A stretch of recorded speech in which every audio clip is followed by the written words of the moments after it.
A very good afternoon, everyone. My name is Himang Joshi. I am a blockchain developer from Token Minds, and today I am here to explain you some of tips and tricks to optimize how to optimize your smart contract. And this webinar is presented by Token Minds, and here we go. So before diving deep into the webinar and its content, I would like you uh, um, to give you a brief about what we are going to have in today's agenda. So we'll first start with learning how to pack state variables for storage slots. Then we'll understand how to keep an eye on unused variables because those unused variables can also play a very tricky role in defining the gas in your smart contract. Then we will understand how we can really optimize on-chain data storage in a smart contract. And after that, we are going to understand some of the assembly level tricks that we can use and we can use for as an alternative for functions like min, max, and greater than and stuff like that. And in the end, we'll just have a short notice on how if we are declaring our variables as constant or immutable, then can it really affect the smart contract gas fees or not? So before without any further ado, let's dive deep into our first agenda, which is packing of state variables for storage slots. So when we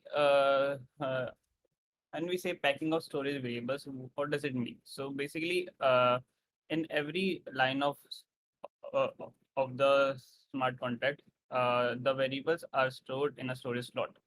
So when they are stored in a storage slot, they use some of the space. So this space is already predefined. So as you can see in the table here, like for example, the state variable, the bool is occupying the size of 1 byte or 8 bits, and similarly, u int 8 gonna occupy the size of 1 byte as well. U int 32 will occupy 4 bytes. U int 128 will occupy 16 bytes, and address is going to occupy 20 bytes, and uint256 is going to occupy 32 bytes. Now, why I'm really telling about the size of these of them. So the reason is that in already all the smart contracts have storage space, which means that in one storage slot you cannot really enter more than two of the state variables, or you cannot really like. I mean, you can enter as much as you want, but it should not go beyond the 32 bytes of space. So the space that it should be occupying should be within the limits of 32 bytes.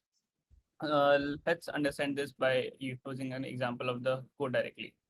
So I'll just go on to my VS Code. So in my VS Code, I've initialized all the repository by using the Forge Foundry, and the Forge documentation can be found on this site, and it is a development environment that facilitates the deployment, verification, testing, compiling of smart contracts which are written in .sol. So, and this is going to be like the contact structure. So in the context structure, this is all like when are you going to initialize your repository with Foundry, it's gonna create stuff like this. So like in this, it's gonna have a cache folder, a library. This mux is made by me. It's not coming from the Forge. And then there is an out folder. There is scripts. So in the scripts, you basically have the scripts to run it on the deployment. But like Foundry also facilitates the deployment on the testnet without you using script actually, unlike Hardhead. And then there is the SRC file, I mean folder, which includes all the variables and like all the smart contracts. They go into this folder, and then you have the testing where you write tests and you understand whether your smart contracts are working correctly or not. And then there is .gitignore file, which makes sure that the files that you don't want your git to be added gets ignored. And then there's .git modules and foundry toml and the readme files. So this is all a little bit an overview about when you are going to initialize your repository and install Foundry, the directory structure will look like. So we'll first jump directly into our the first thing, which is non-pegged variable. So I've already written the code just to save the time. So in this one, why I mean that the variables are non-pegged.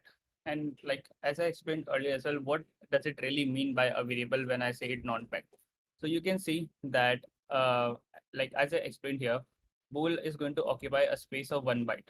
So I can just write here that this is going to occupy a space of 1 byte, right? Now, once the 1 byte is occupied here, how many bytes of storage is is is still left in this one? So as I explained earlier, already have 32 bytes of storage slot. So since 1 byte is already occupied, so what I'll just do is that it has storage slot of 32 bytes. Now, since 1 byte is already occupied,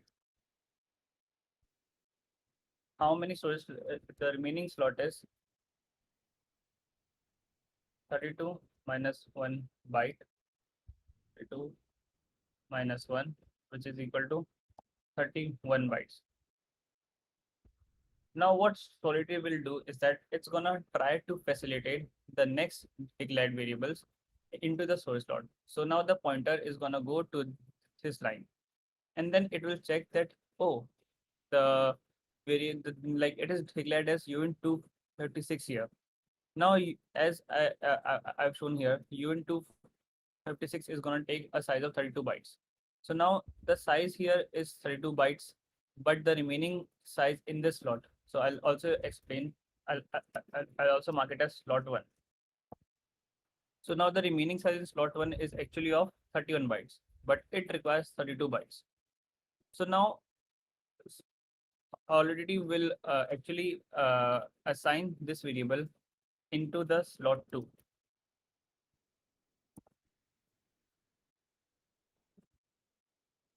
Ideally, it could have also assigned the 31 bytes of storage space in slot one and then 1 byte in slot two. But it does not really happen because it is going to make sure that a one full state variable is gonna have it is going to be there in one storage slot at least. So for this case, there will be remaining space of 31 bytes forever. Now hotel and this is gonna occupy the whole 32 bytes of space. Since the storage slot of UN 256 is already 32 and the remaining size is all and the available size is already 32. So it's gonna have a whole 32 bytes of space here already. Now it's gonna go on to the next line and it's gonna see, okay, now it's again bool. So as you remember, I already said that bool is gonna take 1 byte of space. So it's gonna take same 1 byte of space again. So what it's going to do is that it's going to take 1 byte of space here again, and where it is going to store the space. Now, as you will see, storage slot has no bytes of space remaining. Slot one has 31 bytes of space remaining. But instead of assigning bool to the slot one, which it can really go to because like there is no division of storage slot. Like it's gonna it can really go into the slot one, but it's not going to do since the slot one is already occupied and like the slot two is already fully occupied and it's already passed. So it cannot really go back to slot one and assign this space into the slot one. It's what it's gonna do is that it's gonna create another new slot for this, and then it's gonna assign the slot two to slot three. So as you will see that total with this case total slots used are with this case total slot used are is equal to 3 and the total remaining spaces is remaining space in slot is equal to 31 plus 31 which is equal to 62 bytes of space which is unused. So now can we really make something that we efficiently pack it? Now this is what I was how do we mean by saying that we need to pack it? So like it's similar to packing your clothes in your luggage, that you need to efficiently pack it. Now, as you might have noticed that since the pointer of the slots cannot really move backward. It can only move the like again and again. So it cannot really go backside. So instead of just doing this, we can simply rearrange them. And how to like how to rearrange them? I'll just show it here. Like, what if we declare the contract like packed variables, and instead of, I'll just remove this part. I'll also just remove this part.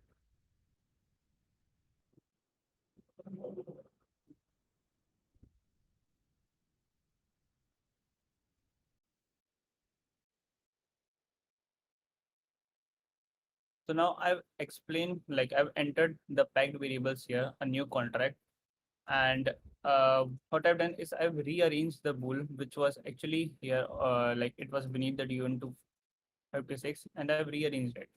Now, do you think that it is more efficiently packed? Well, I'll try to explain. So let's go from step one again.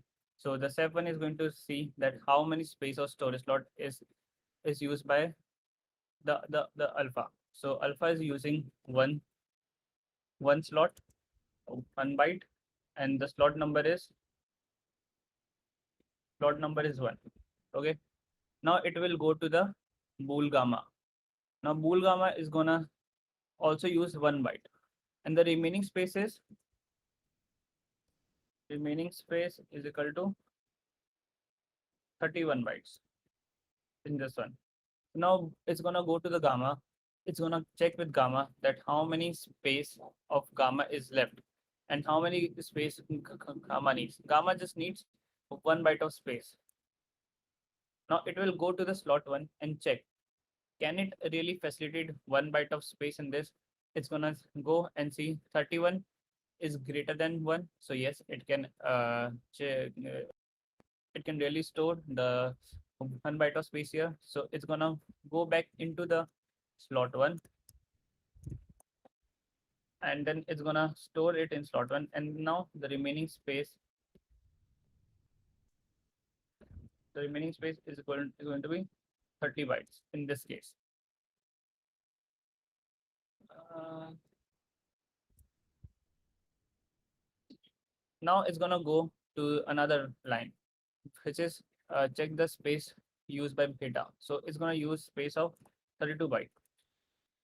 Now 32 bytes, can it really store the 32 bytes into slot one? No, because 30 is smaller than 32 bytes. And as we know that the storage slot cannot be divided, it cannot really store this space again into the slot one. So it's gonna assign slot two for this, and uh, the remaining space in slot two, again the remaining space in slot two is going to be 0 bytes. So this is the, so like in the end, as we can see, is that total slots use total slot use in this case is going to be 2, because slot 1 is slot 2, and total remaining space is going to be only 30 bytes, because after facilitating 1 byte into the slot 1, the remaining space is 30 bytes. And since u into 56 is gonna take the entire slot of the slot 2, there is no bytes remaining in this one.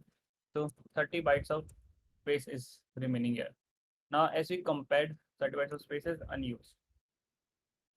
So as we can see from this case and this case, we have efficiently packed the variables now.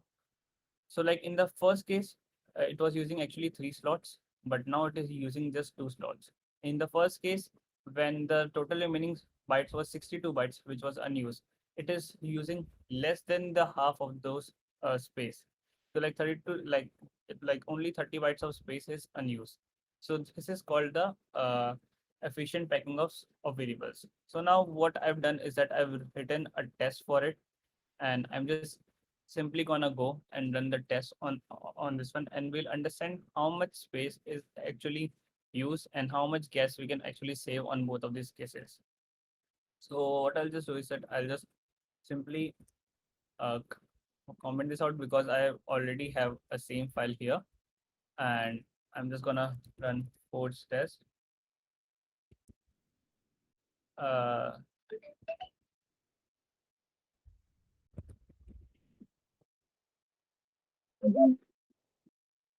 so as you can see that the gas used while for the non-packed is around 189 uh 100K, like 190K, and the gas used by packed is going to be 167 100K.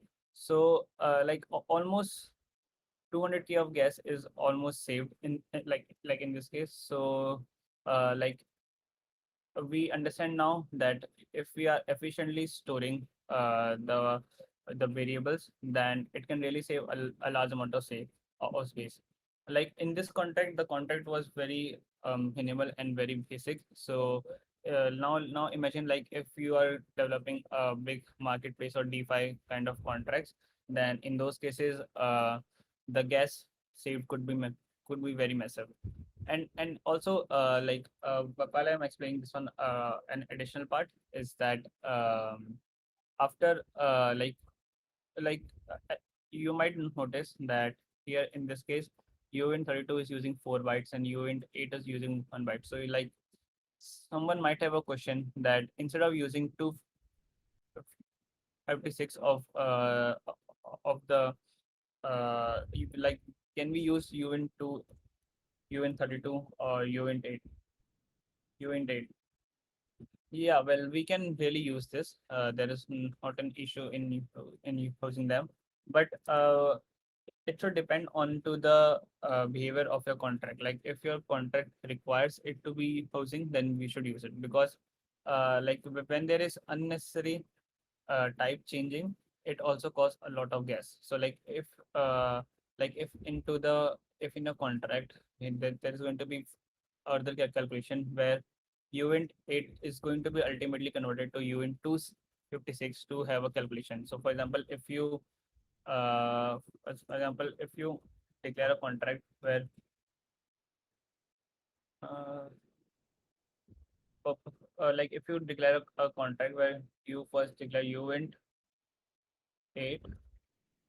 public A, and then you declare uint 256 public B, and then somewhere you are calculating A plus B. So in this case, what it's gonna do is that it's gonna change the A. It's gonna change the A from uint 280 from uint 8 to uint 256. Now this operation is unnecessary because we are thinking that we are saving gas by declaring it as 8, but later in the contract, it is already going to be converted into 256, and this operation is going to cost more gas. So like if I'm pretty sure that my that the variable that I've declared is going to be remaining as the same throughout the contract, then it's best to store it into that format only. Like if I'm sure that it's going to be remaining as uint8 in the later part of the contract as well, then I should only then only in that case I should declare it as uint8. But if I know that it's going to be casted into some different size later in the smart contract, then I should avoid doing that. So this was pretty much about picking the variables. Let's move on to the second part, and I'll just go to the PowerPoint slide. So yeah, as I've explained it here, this is going to be the same case. Like when I'm uh, declaring it, and once I've declared it in a poorly packed format, and then I've declared it in an efficiently packed format. And the gas storage is almost around 13% after running the test. So it's so the case like this. Now we'll go and understand how to keep an eye for unused variables. So to keep an eye on unused variables, I already have this one declared here. So what do I really mean by unused variable?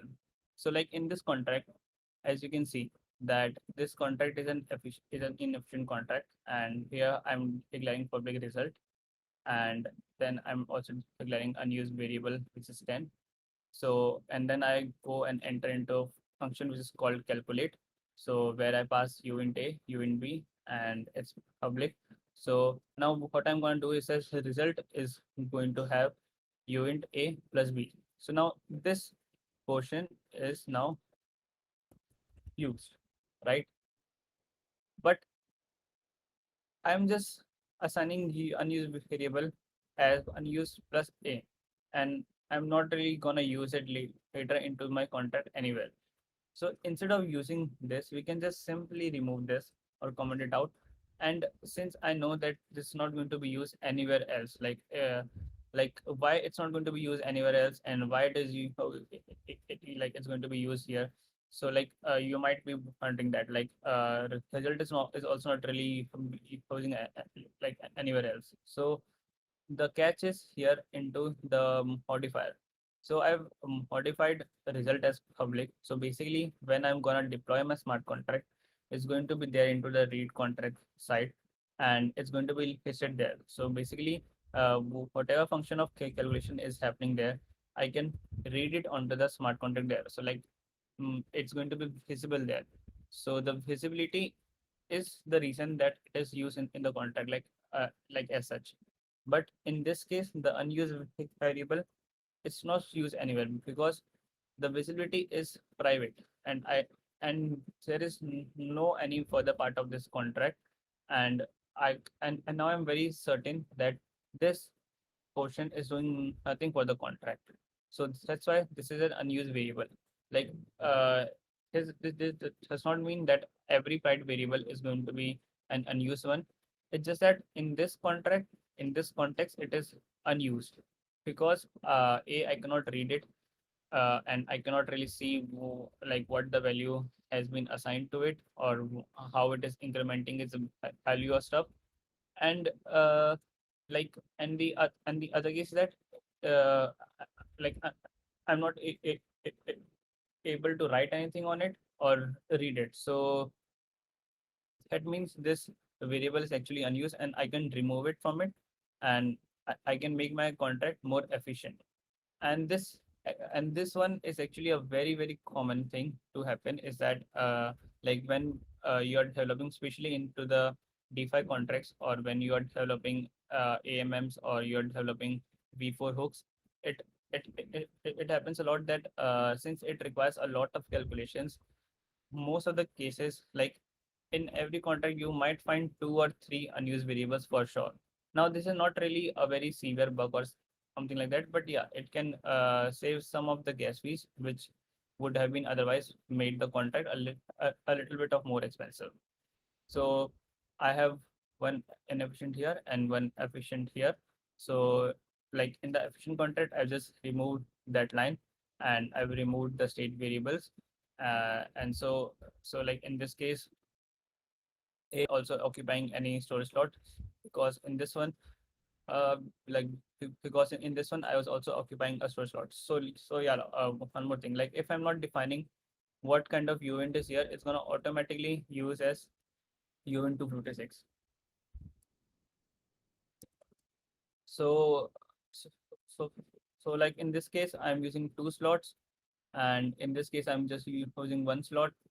And also, like in this case, I am using one more extra line, which is doing one more calculation, and it's also going to store here, which is unnecessary part, uh, which is saved here after moving them. And if we go and run the test on it, it's going to be like codes test. The test name is going to be unused variable.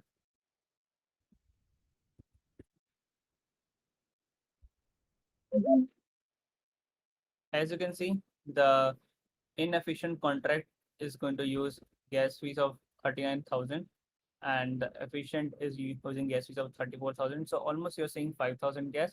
So like I already said, that the gas fees that you're doing in this case is not going to be very much significant, but yeah, still you're paying 5,000 of the gas. So like, so now example, if you are like if you're able to find four unused variables, then it's straight away going to save you 20,000 of the gas fees. So and also it's not like if you are going to remove one gas, like one unused variable, it's always going to save you 5,000 of the gas fees. It's also depend on the case like it's doing. So like in this case, it was also calculating and then it was storing into the variable and stuff like that. So like if in the other case your unused variable is coming again and again, then like if it is coming again and again, it is not actually unused. But yeah, if if it is doing some more calculation, but in the end it is doing nothing to the contract, then it can be really ignored, and it can also probably save more gas or less gas as well. So it depends on the situation of your contract. Uh, Now, let's see and understand how to optimize on-chain data storage. Uh, so to optimize on-chain data storage as well, we already have a contract. So like here is this two case. So the first case is I'll just please take this one.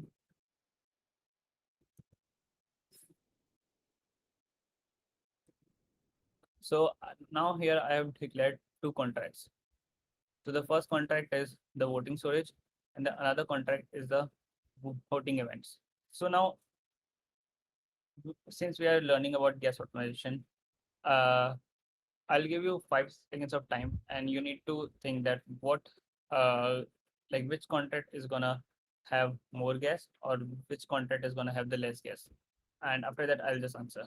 So, like I'll just answer right away. So basically, in both of them, the first contract is the voting storage, and the another contract is voting event. So first we'll just go line by line. So what it is doing is that it is gonna it is creating a structure called vote, which has an address voter, a bool choice. Now this vote is having an array called votes. Now it's gonna go into the function vote where it passes a bool choice, and it's gonna push the choice made by the address into the voting array. So what this is doing is that basically if I as an address wants to vote someone as true or false, then I'm just gonna go and I'm just gonna call this function vote. And when I'm gonna call this function vote, then it's gonna record my address by the message or sender, and it's gonna have take my choice which I'm gonna pass, and then it's gonna save it into the voting. And now the other contract is also the same voting event, where it is also like it is gonna create an event vote. So here it was creating a structure vote. It's and here it's gonna create an event vote.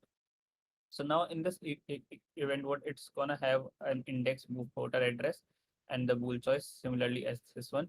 And when I'm gonna call the function vote, instead of storing it into a structure, it's gonna do a little expensive transition, and it's gonna save the vote as an event. Now note that I said it is gonna do a little expensive transaction. So now the transaction that that's going to happen between the like both vote function, this is going to be a expensive transaction. But overall, this contract is going to be more expensive. How and why? So like when so like in this one, the operation that it is going to perform is simple storing of variable into the structure. So that's the simple operation it is performing. However, in this one, it's gonna emit a event. So now the both of the operations are relatively simple, but the first operation is more simpler. So like on every transaction, like as the transaction is gonna happen, like for example, the first vote is going to happen. At the first vote, this transaction is going to be expensive, and this transaction is going to be less expensive. But what it is doing is that it is gonna store this data on chain. So now this like when the transactions are gonna happen again and again. So like for a certain period of time, the transaction done by voting is going to be a little bit more expensive, unless until it's gonna surpass like the like unless until this function is gonna surpass the voting events. Why? Because every time the vote is going to be pushed, it's storing the vote into the like into the smart contract itself. Whereas in this case, it is storing the vote into an event, which is not really an on-chain part. So in this case, For a long term, like if you know that a large number of data is going to be stored into it for a long period of time, then it's always the best choice to use events for storing the data as compared to the storage. And it can really save a significant amount of gas fees. So now let's uh, go and see how much gas fees is actually saved in this case. So like the gas fees saved is going to be, I'll just run my uh, just run my test, and this is going to be the file name that we are going to use. So I've already written the test for this. So it's going to have, it's going to compile. And as you can see that the gas fee used by event is actually a one digit less, which means that it is significantly saving a lot of gas fee. Let's confirm 3 to 4. Yep, it is 6 digit and it is 7 digit. So it is very, very less when we compare to store a data in the like in the event as compared if we store a data into the storage. Uh, Now we go on to our uh, last part, which is like let's go here. Like now we are gonna go on to the last part, which is the gas efficient alternatives for min-max. So in this one, uh, like the contract, like we are gonna see like is there any alternative for max operation, like with like to find a number which is maximum or minimum or not. So like is there any operation which can be done? So uh, like hash function is unoptimized max function, which is not really unoptimized, like it is a standard function. And what it is showing that we are passing two variables x and y, and we are gonna check which one is going to be the figure, and it's gonna return that variable. So it's gonna check if x is greater than y, or if I or, or, or whether y is or whether y is greater than x. But we also have an alternative for this, which is there in the assembly. Now, this alternative can be a little hard to understand, but yeah, like if we go onto the assembly level tricks, it is like it can be most widely used. So the thing is that it's gonna use an XOR, an operation of XOR multiplication greater than, to understand how exactly the variables is doing this. So so in this one, this is gonna result the same as this one, but this operation, since it's getting performed into the level of the EVM, so like since it's already like broken down into the assembly part, it's going to use very less gas. Yeah. So like, do you have any questions till now before I move forward?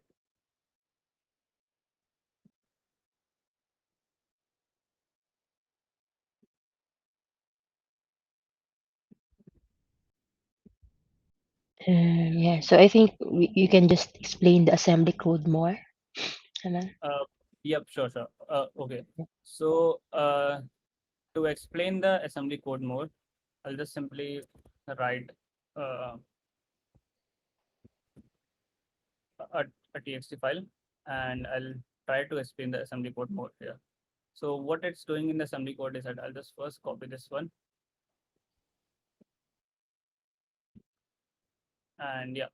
So this is supposed to give an output of which is going to be the greater than value. So now let's first take variables as an example. Let's x is equal to, let's say x is equal to 19 and y is equal to 25.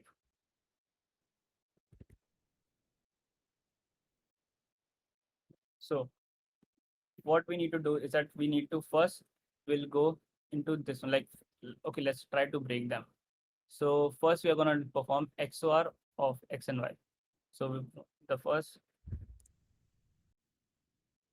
step that we're going to do is perform XOR of x comma y. So to do this, first we'll change 19 into its binary representation. So x is equal to 19. So its binary representation is going to be like its binary representation is going to be like in the binary. What we do is that a trick is that 16, 8, 4, 2, 1, and we are gonna calculate how much like we are gonna find a combination to create infinity, and whatever number we get to is gonna create a combination infinity. We are gonna assign some value on the top of it. So to make 19, I think that we can use 16, 2, and 1. So like 16 plus 2 plus 1 is gonna create infinity. So what I'll just do is that I'll write 1 here, I'll write 0 here, I'll write 0 here, 0 here, no, 1 here, and 1 here. So which means that x is equal to 1 0 1 0 0 1 1. Similarly, y is equal to 25. So for y is equal to 25, we are going to do the same.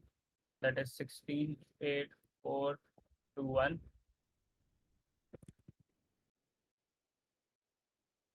This is equal to, we are going to have a combination of 16 8 uh, 0 0 and 1, like 16 plus 8 24 plus 1 25. Yes, perfect. So which means y is going to be equal to, y is equal to 1 1 0 0 and 1. So what I'm gonna do is that I'm gonna perform XOR of 19 19 and 25, which means XOR of 1011 1 double 0 double 1 comma double 1 double 0 1. So to perform the XOR, I'm gonna do 1 double 0 double 1 double 1 double 0 1. Now I'll just define the rule for this one. So now the rule is, the rule for XOR is that if the digits are same, if the inputs are same,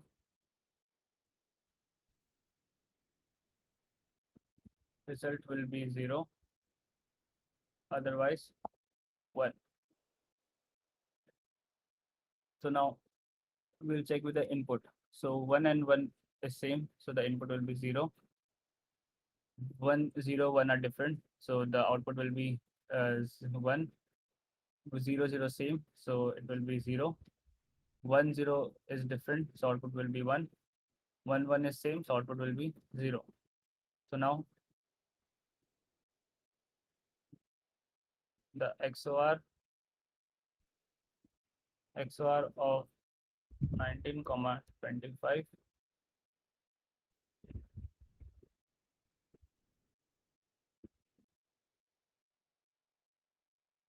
is equal to this value.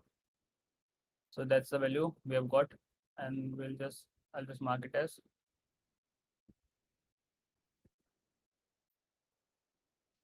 equation 1.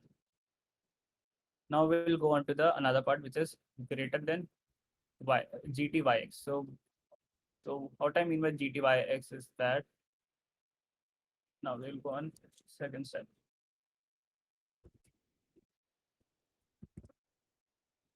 which is gt y comma x. So now I'll just define the rule. The rule is that if left value is greater than right value, output 1, otherwise 0.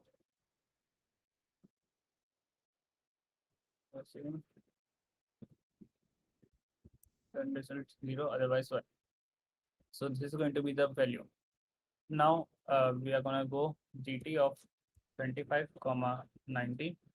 So in this case, the value of 25 is greater than 1. So 25 is greater than 90, which is going to be is equal to 1. So the value of GT 25 comma 19, 25 comma 19 is equal to 1. Now we need to multiply the value of XOR of X and Y, which is this one, with the value of greater than XY, which is this one. Now we'll go on to the third part. Third step, which is multiply XOR of X comma Y comma GT of Y comma X. So by putting the values,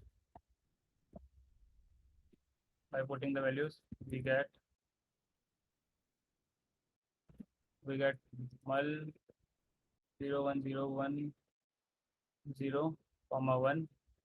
So one in, like it's gonna result as the same since the multiplication of 1 is going to be the same. So it's going to be 0 1 0 1 0. Now what I need to do is that the final step is going to be XOR of X and the result of this. So I'll just say it Z is equal to this, and finally Z is equal to this value. I'll just mark it as question 2. Now the fourth and last step is going to be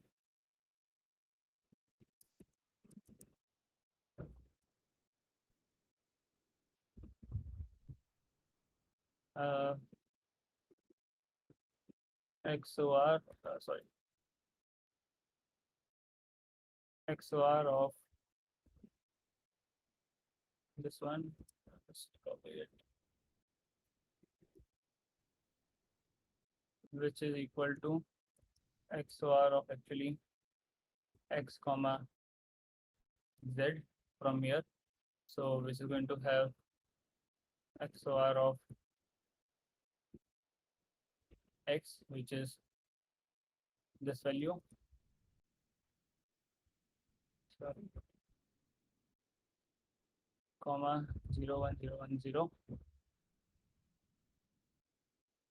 So we'll go and perform XOR again, which is 1 double 0 double 1 0 1 0 1 0.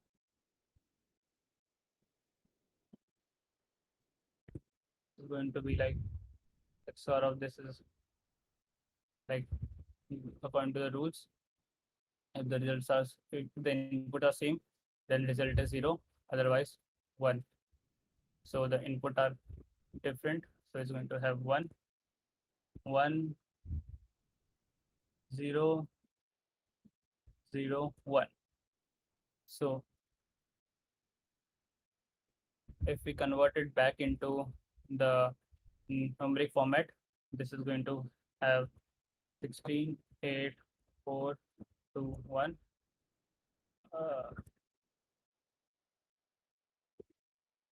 So like there is one here, there's one here, 0 here, 0 here, 1. So which gives it as 16 plus 8 24 plus 1 25. So which means Z is equal to 25. So now if you have forgot, we were calculating which is greater than X and Y. So we inputted two values, which was X and Y, which was 20. Wait, I'll just change it. Plus W. W. That is equal to, yep. So basically, we inputted two values, which was 19 and 25, and we were trying to understand which is going to have the greater value, and we got the answer back as 25, which is also right. So therefore, from here,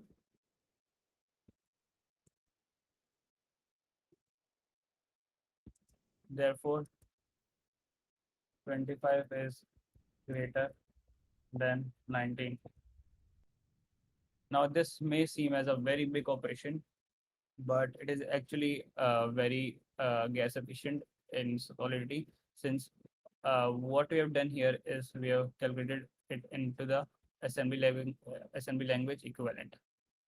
So for this case, like there are many other techniques that we can use into the into the assembly level, and especially if you want to make sure like your contract is gas efficient, you can use it, but you can also really ignore using this as well, because many a times, and there is very high risk of having a calculation mistake in this case. Like as you can see that instead of using this simple operation, we had to use this big operation. And actually this is also not really the big, when we explain it how big it is, the real explanation lies here. So you can see that it's going to have a very big calculation involved. So in this case, like it can be ignored, but yeah, if you want to make sure that your content is very much gas efficient, then the best way to use is using the assembly level tricks. Now, with this, we will come to the last part, which is declaring the variables as immutable or constant. And why to do this is that when we are gonna declare like in the function above, you can see that uh, like first it has stored the public, the total supply as public, and address as also public. But in the other contract, you can see that instead of using the total supply as public, I've stored it as constant, and instead of using the uh, contract owner as public, I've set as immutable. So while storing the variable as immutable or constant into a smart contract, it uses less storage space, since the smart contract is since that variable is going to be compiled during the smart contract compilation, and it cannot really change later on. So like it's gonna like when you're deploying the contract at that time, the gas fees of the contract with constant and immutable variable is going to be a little bit higher as compared to the regular contract. But over the long run, since that value cannot be changed further, the gas fees of the smart contract is going to be much less. So like I think so. Yep. We don't have a test on that part. So yeah. Uh, that's pretty much it. And with this, we come to the end of our webinar. And so, like, we would just end with a question that are you ready to optimize your smart contract now? And if you have any question, you can let me know now.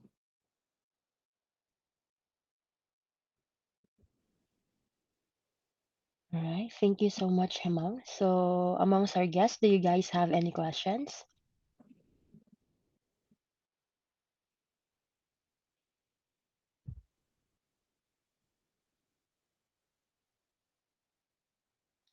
All right. Yeah, maybe I have some question here regarding this. I think that's more regarding the workspace that I saw your workspace on the Visual Studio Code is very useful for us, maybe for developer who developing on the Solidity part. So can you also inform to us what extension that to use in order to make you easy to work with Solidity? Oh yeah, sure. So the extensions that I use is one Solidity Visual Developer. So like this extension is, I think so, the best extension there. So basically you can like it helps you to see all those uh, variables and stuff. So uh, like if you install this one, like it's gonna help you see your contact much easily. So that's the Oh only yeah, that's cool. uh, Mm-hmm. yep. Yeah, always name Solidity Visual Developer. All right. Wait, if you just go here, Solidity Visual Developer, uh, this one. Oh, oh yeah. Okay. In the web. All right, all right, cool, cool. Mhm. And also this one as well, Solidity language and themes. Like these two are the extension that I use. But yeah, I think so. This one is enough. Like it's gonna give you all the highlights on the Solidity code and things like that. Well, okay, okay. Okay. Thank you, thank you. Mm. Yes. Right. So thank you all for attending the webinar, and I hope you enjoyed it.